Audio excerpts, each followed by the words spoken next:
Critical mistakes you can't afford to make if your child is overweight or obese. If your child, whether very young, in middle school, or even an older adolescent, is overweight or obese, we know that this represents a major risk to their health and future lifespan. It also threatens their happiness, their satisfaction in life, and ultimately their energy and productivity.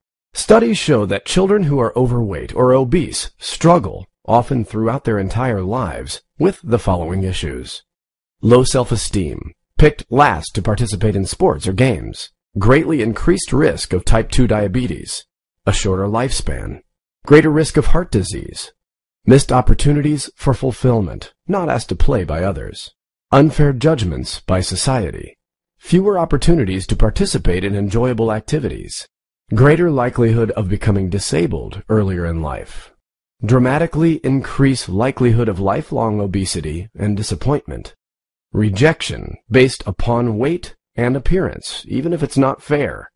Losing weight is hard because changing a habit is hard. Here's the bottom line. We human beings are all creatures of habits. The habits we develop early in life tend to be the habits that we carry into our later young adult and then adult life. The habits we have today tend to predict our habits 10 and 20 years from now. This means that your child has habits, and most of these will be there 20 years from now. And most bad habits just get worse. This isn't always the case, of course. Children, adolescents, and adults do change, but the most predictable outcome for an overweight child is that they will be overweight or obese as an adult. This is not theory, it is fact.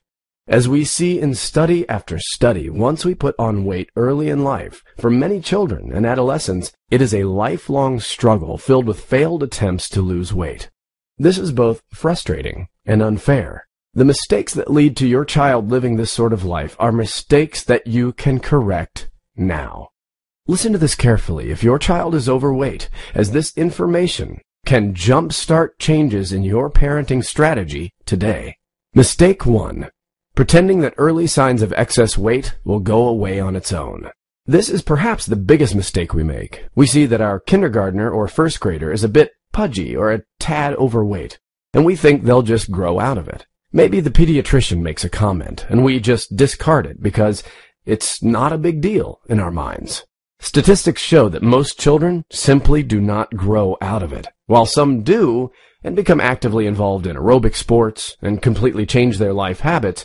It's not a wise parenting choice to rely on such luck.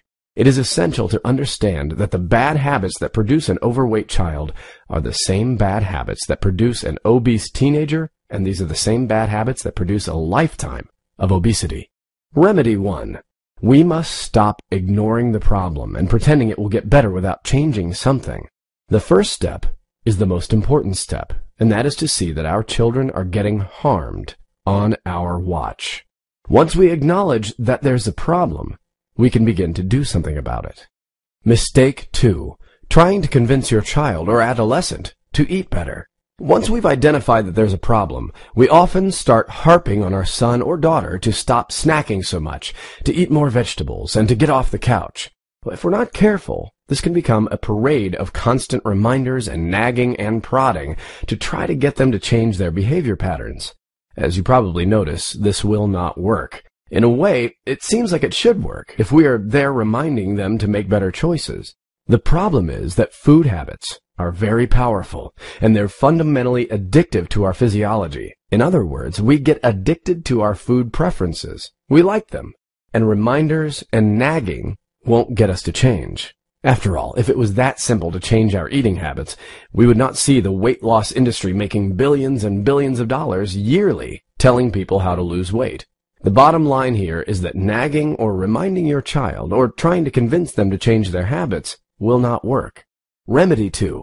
Start focusing today on your choices as a parent and surrender trying to tell your child to change their eating habits. Set up your kitchen so that no choice is available other than healthy choices. It's that simple. Obese children live in homes with obese-promoting foods, and we can control this.